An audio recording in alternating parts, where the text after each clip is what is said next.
Wife, and my wife is working. All right, but anyway, we'll start on the questions in a moment. We'll ask Paul Mullen to lead us in a word of prayer, and we'll begin.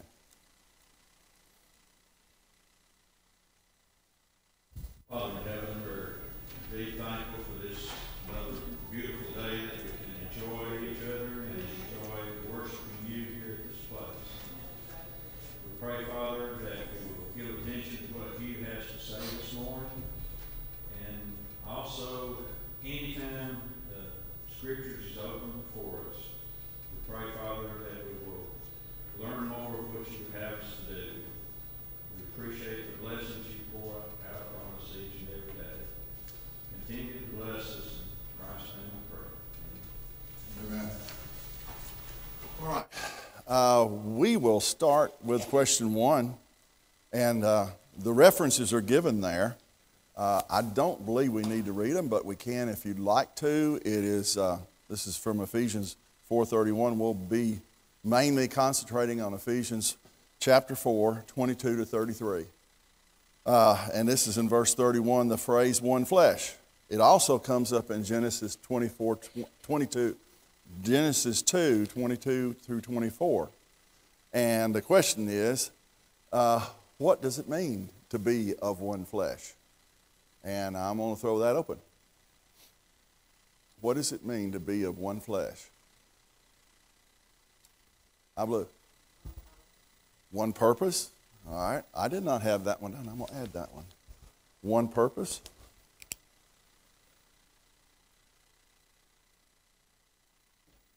Anyone else?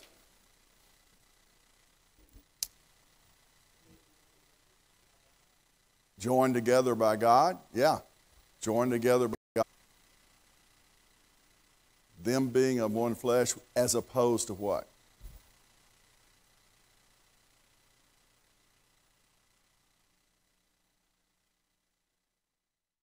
Separate and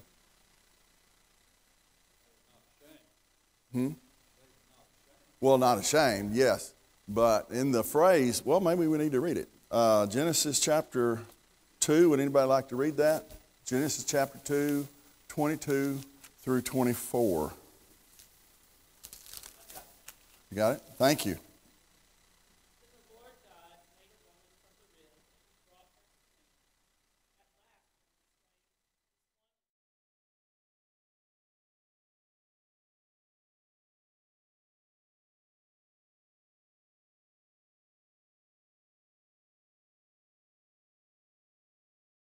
All right. So united as one. That's one thing we didn't get. Purposed in the Lord, united as one, but as opposed to what they formerly were, which was two different people in another relationship, right? Their relationship was with their parents. With their parents. They were in a family relationship with their parents. At that time, the men in the family, there was one, the patriarch, and the rest of the men worked towards the family business, whatever it was. And they gave everything they had to that business. They were keeping the family going. I know my father and my mother were in that situation. They grew up during the Depression. And they both had to quit school at 8th grade to go to work to keep the family going, keep the family fed. I think only one of 12 got to go to college in my father's family. So that was a situation. Everything they did was towards the purpose of keeping that family growing. So changing, when they get married, they are of a purpose of the new family and keeping that going. And that's their purpose, and that's their focus. So the leave and cleave idea. There was a phrase, hateth his own flesh. Doesn't exactly come in with this, but it uses the same word. What does hateth his own flesh mean? This is referring to the husband.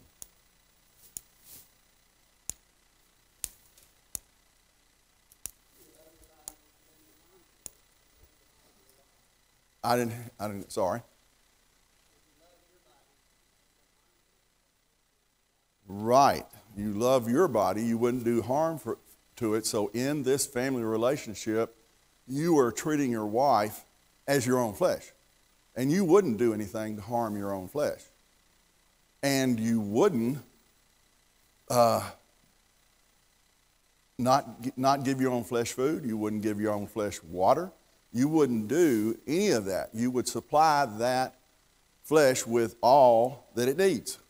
Well, that's the same thing in the marriage relationship. You're supplying her with all that she needs and all that you need. Okay. Number 2, list the mutual responsibilities of the husband and wife. I'm kind of thinking about the vows here. That's kind of what I had in mind, but what are the mutual responsibilities they do for each other?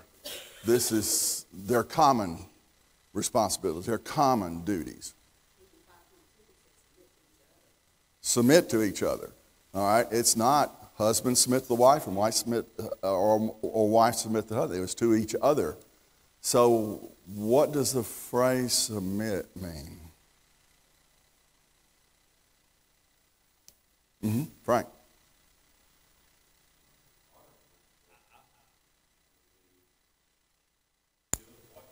Okay. All right. That vow. In fact, the brother Green mentioned that Wednesday night. He said, you make the vow and it is until death. So whatever you do, whatever vows you make, they're made and you've got to commit to doing them. Frank? Gracious servanthood is what comes to my mind in the submission part. We actually, in our effort to submit, we actually serve our mate. And that's Vinny said, he said, and we do it because we want to. Okay. So the submit is that of a servant. I would say submit further than that. Okay. Actually, reference on verse 21 is submit to one another. 22 is submit to your wife, submit to your husband. Reference submit is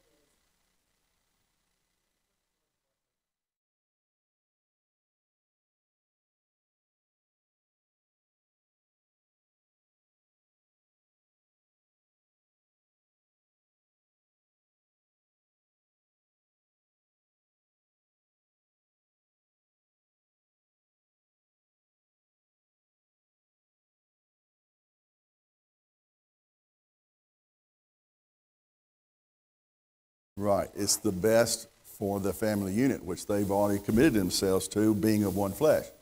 So submitting to is putting everything else before yourself in that family. The family gets fed.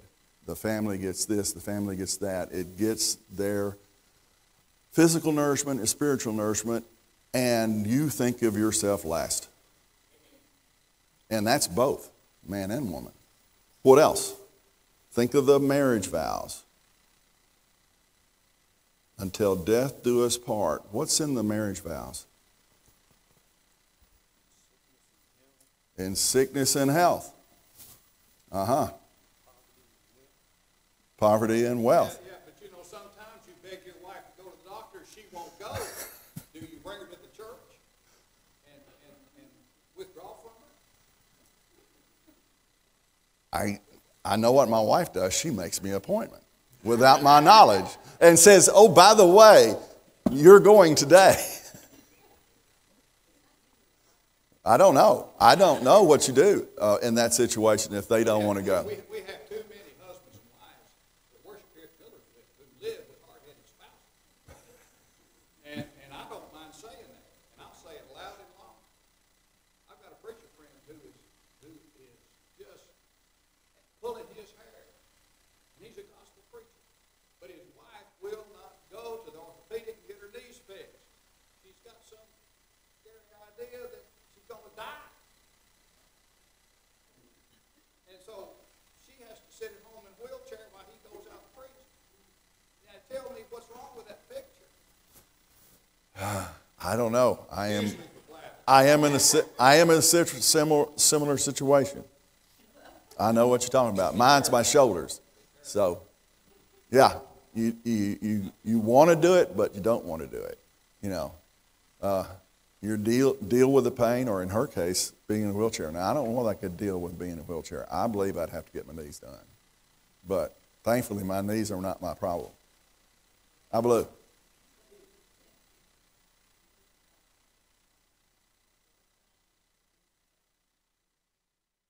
Mm-hmm.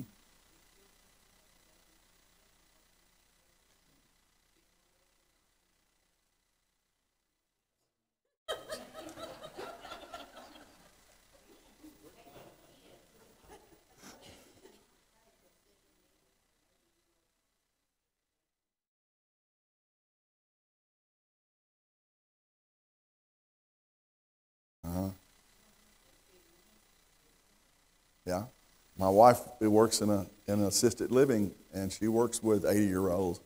And she told me, sometimes they refuse to take their medicine, and you can't make them. As a nurse, she can't make them. So they decide, it's ultimately their decision over their body. But, yes, Lee.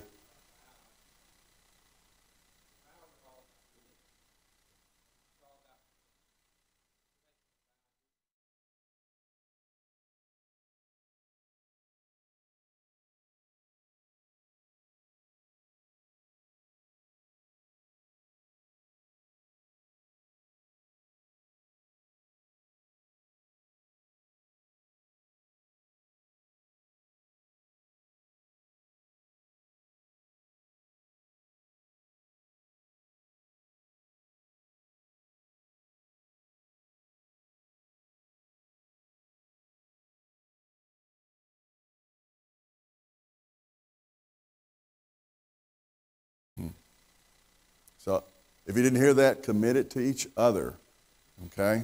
Your commitment to each other. Rick. No one falls in love, period. Over the years, that's false. It doesn't exist.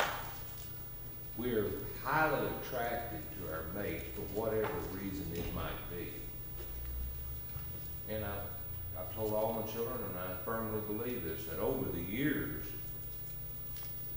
the couple who sees or makes a commitment to each other and follow throughs with that commitment over the years, coupled with an equal amount of sacrifice for one another, then they realize that their spouse loves them. We can each think of examples to where they're drawn. They get married, and a woman who's made a commitment, and she sticks with it. 30 years later, maybe 40, he straightens up. Finest man you'll ever want to know. You know, but his wife, because of her commitment, her sacrifice, brought him to Christ, or changed him.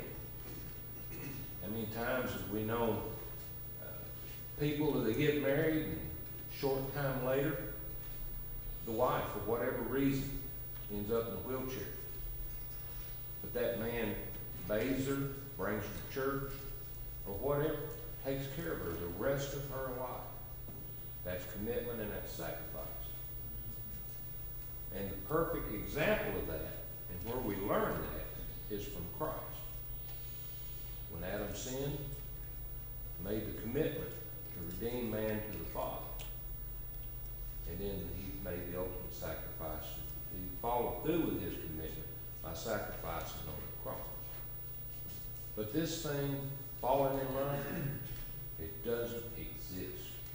We learn to love that person who is committed, who followed through with their commitment to us, and who sacrificed to it. Then we love that person.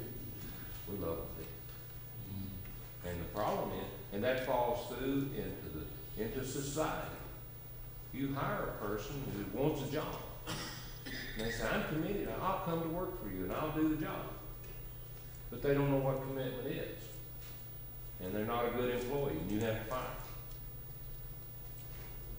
them. We vote for an official in whatever capacity. He makes all these promises, but he doesn't follow through because he does not know or honor his commitment. That's the reason that we have divorces and you know, a parent. It's the same way with a parent. They're not committed to raising their children in the fear and the admonition of the Lord. They're not committed to that. And they're not willing to make sacrifices for those children. They look at their own self-needs and self-desires and what they want. But those two things are the common denominator in any relationship, where it's political, where it's marriage, where it's between you and your employer. They're the very most fundamental common denominators in a relationship. And take one of them out, and it will fall apart. Yeah, I'm reminded of the words he went over, the different Greek words for love that we use for love today. We just use the word love for everything. Yeah. 4 hours later, it's going down the draw. And then, I love my car, but when your car messes up, battery fails, you say, I hate this car, I'm going to get me another one. Then you turn right around to your wife and say, I love you too. And then she burns the bacon. So, you know, it's true. We really, really need to think every time we use the word love, what are we saying? You said we don't fall in love. We fall in the Greek word he used was eros, in other words, physical attraction. We fall in physical attraction, but we don't, when we get married, I know I didn't, realize what love is. I look back on myself then, and it was too much of me and not enough of us when we first got married. And I realize that now. It reminds me of the song, less of me, more of thee. and it goes through and it slowly changes over to the other through verse 1 through verse 4. And I think that's the way our relationship is. It grows, it changes, and it evolves. But in order to get through that rough part at the beginning, you got to have commitment. I mean, that's it. All right. One of the questions you asked was mutual responsibility. What people are not ready for when they get married is the fact that our lives change roughly every 90 days. Some event happens in our life, whether it's a world event, personal event, or what have you. The dog dies. There's something that's going to happen. And we who have been there fail to teach those who are younger what to be prepared for, and it takes it away from that eros or what have you, and gets it into the further deeper love. Why Christ loved the church when we did not love him. And so as we think about that mutual responsibility, it's understanding, and our brother took us to light when he talks to people before they get married. You got to see in your mind's eye what this person's going to look like without the makeup on. And we dress up before the vows are said, and then all of a sudden we let everything out, and the real you comes out, the real me comes out. And so the responsibility, as it is shared, is like understanding what those vows really mean. And like Rick mentioned, it's more than just affection based upon desire. It's upon, hey, we're in this thick and thin, and I'm afraid that the responsibility part of it, no one is responsible anymore. They feel like they did not do that. You catch someone in an act and they did not have done whatever it was that you called them. I did not do that. I've experienced it, and it is so mind-boggling. But yeah, we need to teach our young people, all these young students that we have are dating and getting married, planning on getting married soon. They need to realize this is a serious thing with God. It should be a serious thing with us. All right. Well, we've covered number 3 already without even asking the question. Okay. Number 4.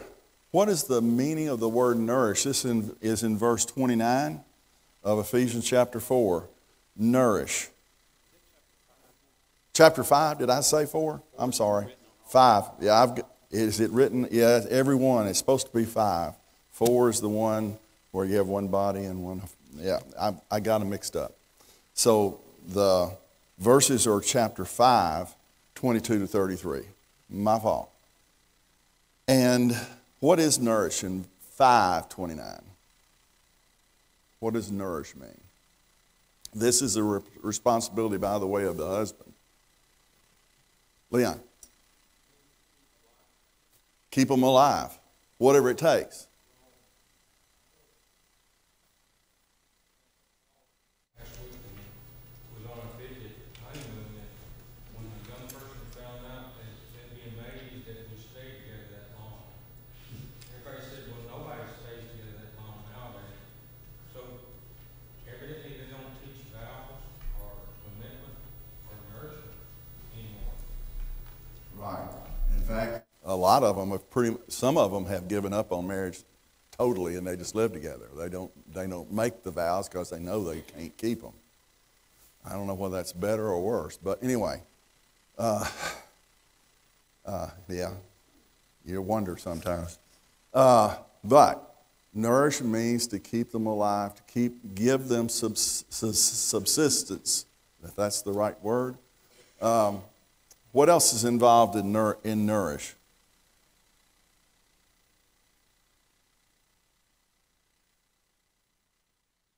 Is it just food, Ablu? To be different. The nourishment or clothes and this couple of it will be different than mine, or mine will be different than yours. So whatever the nourishment that you need, then it's your responsibility to look and see where the nourishment, what the nourishment should be. So it's gonna be different in every whatever is needed. Lee?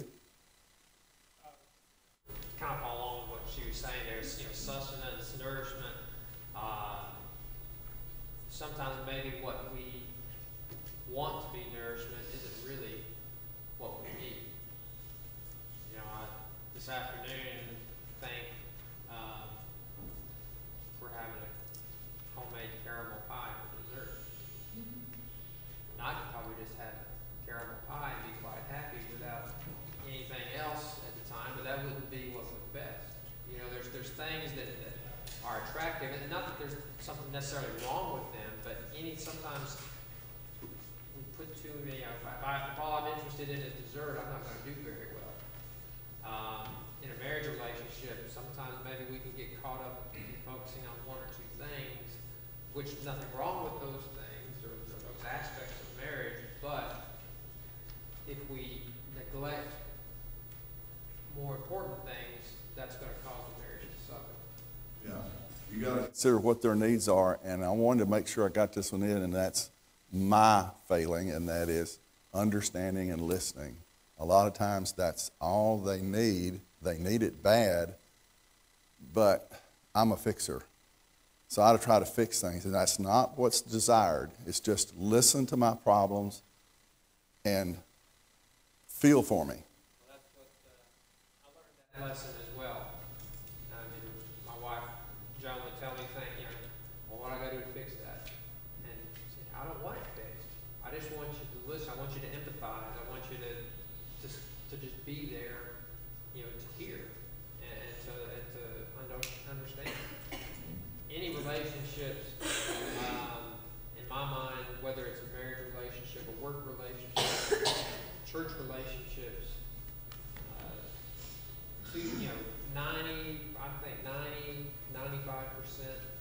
of the problems that arise are due to one of two things: either miscommunication or lack of communication.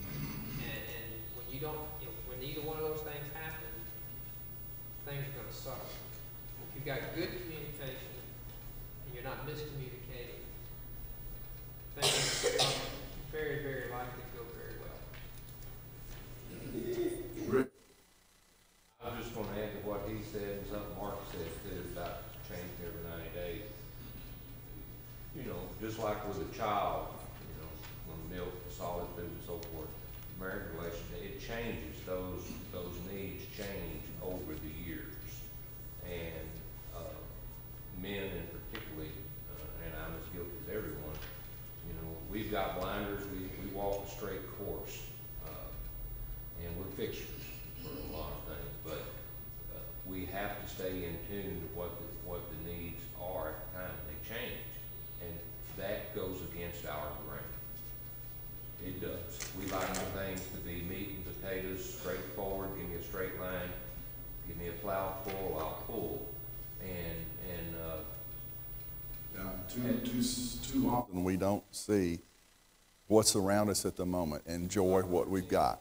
But, yeah. Okay, the second word is cherish. The next word is cherish.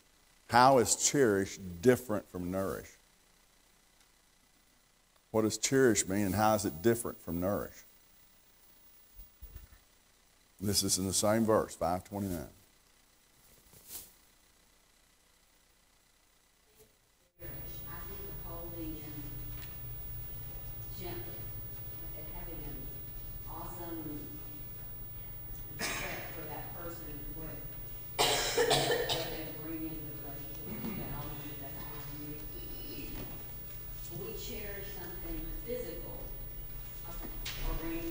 We take care of. We make sure it's taken care of. We make sure we don't lay it down and hope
And you mentioned the word value. That is important, because if the husband really valued his wife, would he say certain things to her to hurt her? And then he really, like you said, he's hurting himself, because dropping down to another question, she is to respect him. And many times husbands are hard to respect. They make it hard for the wife to respect them and honor them. Are we good? We're good. All right. What else about cherish? Anything else about cherish? There's a verse and I did not find it, that mentions the weaker vessel and talks about the wife as being the weaker vessel. 1 Peter, that's one of the references he had. And in 1 Peter, that is the weaker vessel. It's been explained to me, and I put it down in my Bible, and that is fine china. That you treat your wife like fine china, that's valuable, that's worth a lot of money, that is fragile and easily broken. It's not, what is this, Melamac or whatever this plastic kind of plates are? You don't throw them on the table. You gently set them down. You set the table gently, and you handle that dishware, that fine china carefully. And that's what they're talking about here. It's also the word treasure. Treasure comes up, a value or treasure. She's your treasure, and she is fine china, and you treat her that way. Anybody else? Mark. As a male, we don't realize how tough a woman's body is, but we are probably more prone to verbal abuse, to where that fragile part of it is broken so easily severed. Then when you think about the physical body aspect of things, a woman can take a lot of stuff.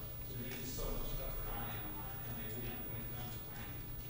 But when it comes to verbal communications, we fail. I fail to communicate what I mean in the delicate terms.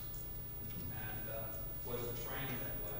So it's difficult. It's a challenge for me to break that barrier to realize that I can do more damage to her body, which I never do that. But I have more resounding effect what comes out of my mouth, because I can't take that back. And so most marriages probably fail because of what comes out of the mouth, by not what pressure put on a person's body, but what they hear. And that is a damaging effect that we end up all becoming. So male and female, husband and wife. I found over time, it's really better to think first and talk second. Think about what you're saying, and don't blurt anything out without thoroughly thinking about what you're going to say. Especially one thing that I've had problems with is that I think I know just how to do everything. And I don't give my wife credit enough for what she knows how to do. And guys, they're smart. Women are very intelligent, and they can help figure out a problem many times before you can get there. So just to point that out, value them as people, as a woman, but also value their mind, that they can help you. That's what they're here for. It's to help me. Value them. Use them. What about the mystery of man's love for his wife, and then the mystery of woman's respect for her husband? What is the mystery that's in Ephesians that Paul's talking about? He mentions it several times. What is the mystery?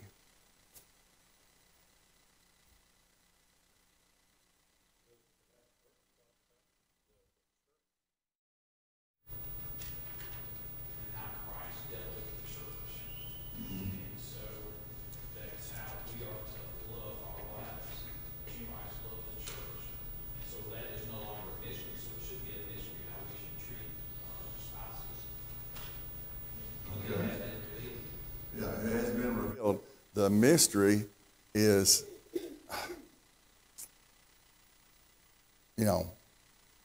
he's the bridegroom. The church is the wife.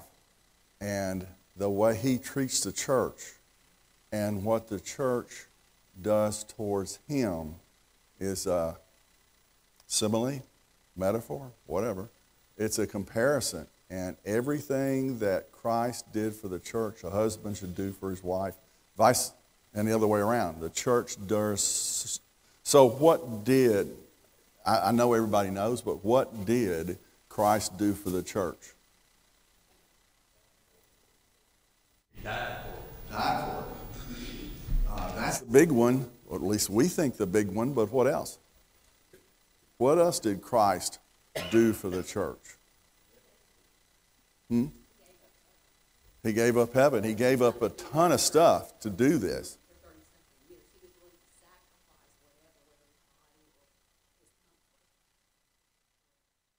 Yeah, he became humble.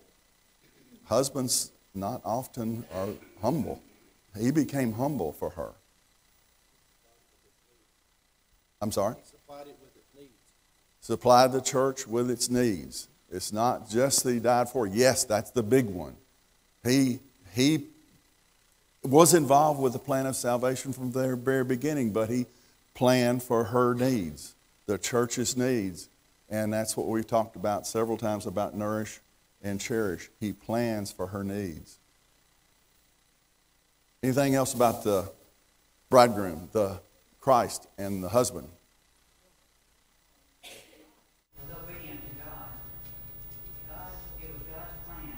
Christ carried it out. And so he was obedient to him.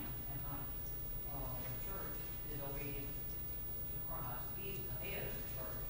So it just trickled down from God. And Christ carried out his plan, God's plan. Right, he's our example about obedience. We see in him what we need to be. Now, what about the church? What about the wife? What does the church do for Christ or towards Christ or to Christ that relates to the woman? Praise it, yeah. It really feels good when Nita says, I did something right.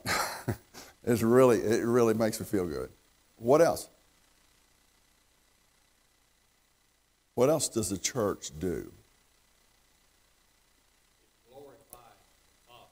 Glorifies the Father, glorifies Christ. In Revelations, he is worthy. Above all, he is worthy to open the book. Yeah. What else? I believe.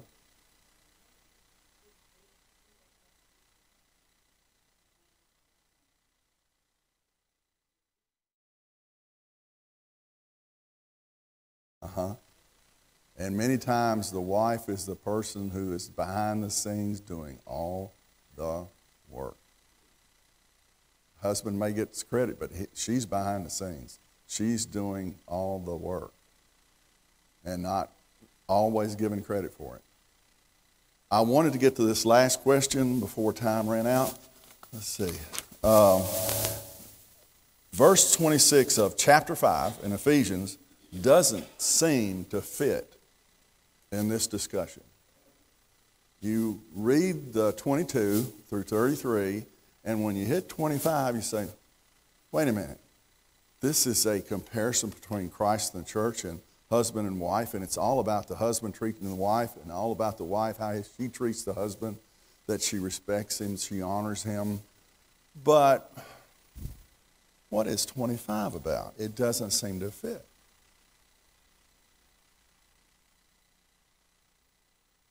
Should I read it? Let me read 25. Husbands, love your wives, just as Christ also loved the church. Wait a minute, I may have the wrong verse. Did I write the wrong? 26, I'm sorry. And gave himself for it, that he might sanctify and cleanse it with the washing of water by the word. Now, we all understand washing of the water by the word to be baptism, right?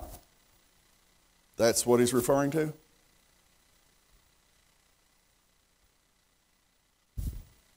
How does that fit?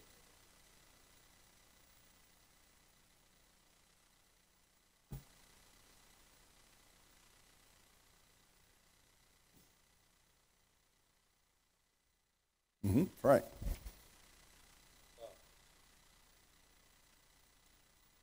God's always wanted people for his own possession. A set apart people, and that's what this sanctification process is. And for us, it is the vow we make to God through Jesus. And we are baptized for our sins and are made a part of the body of Christ. And so we see then that by that process we rise as a new creature in Christ. We're set apart for God's special purpose. And to me, that's what jumps out when I read that. When we stand before the preacher, the judges, or thieves, or whoever with that sweet thing in our side, we do the same thing. We enter into a special relationship with that person. No, we're not baptized, but we say things that indicate the level of commitment we're ready to put on the table to make it work. So, I mean, you know, I'm supposed to go home and be with my wife. I'm not supposed to go to your house. See, I'm committed to this one relationship. And so, Christ, you know, one of the most beautiful passages, I was looking at it a while ago, and this is a good time for me to read, if you don't mind. In John chapter 14, the disciples are trying to figure out what Jesus has in mind under the new way.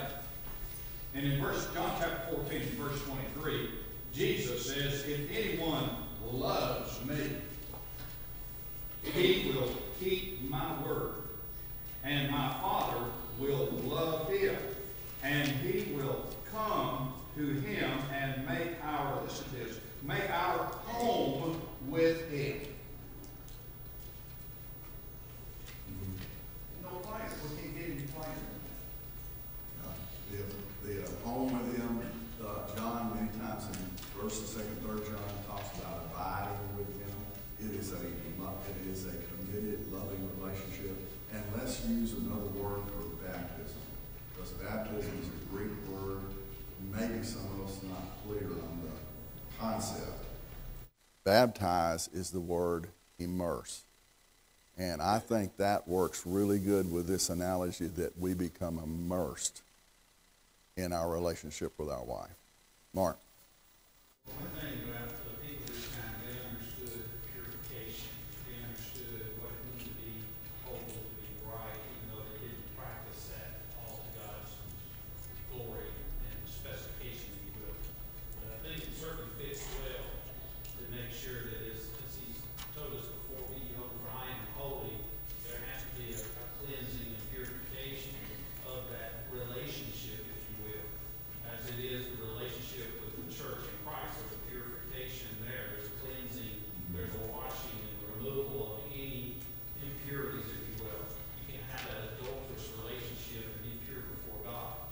And so as you think about that cleansing part, he's saying, hey, there's a dividing line here. Here's what the things do, this is what Christians must do, and not infiltrate that non-purification part or process into the church, nor into the very relationship of the family. So it definitely fits. Yeah. Yeah, it's the sanctified, the cleansing, the get rid of the impurities, and that includes, like we said before, all your ties with your mother and father, all of your other ties with your friends, all of your other commitments are second, third, fourth. This is now first. You're immersed in that relationship. Bobby? I think part of what goes on here, but the reason that Christ died and gave himself up for the church was for the salvation of the church. And it's not, I mean, it's a good thing for us to try to do things that please our spouses. It's a good thing for us to be dedicated to them completely and not think about, some other person. But at the end of the day, if we're not concerned about their soul salvation, we're not fulfilling our obligation that God gives to us here. And that's the point of his of why Christ sanctifies the church. It's not just because, well, being with this person makes me happy. It's because I'm concerned about their soul salvation. And I think that that's related here. I think it's related in 1 Peter. I think that that's what he's talking about here. And when you go on in 26, 27, that's why he's saying you love your wife as your own body, not just because, well, that's a good thing to do. You know how to take care of yourself. You ought to take care of your wife. But so that she understands that dedication and that you're trying to help her get to heaven. Yeah, it is a husband's responsibility about spiritual needs, not just for her, but the rest of the family. Devotions, prayers, all of that. It's his responsibility.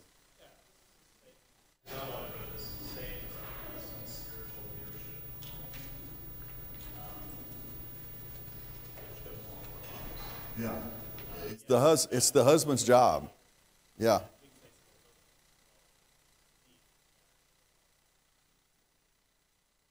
Well, we thank you. It looks like the class is over. They're opening the doors. So I appreciate all your comments. Thank you very much.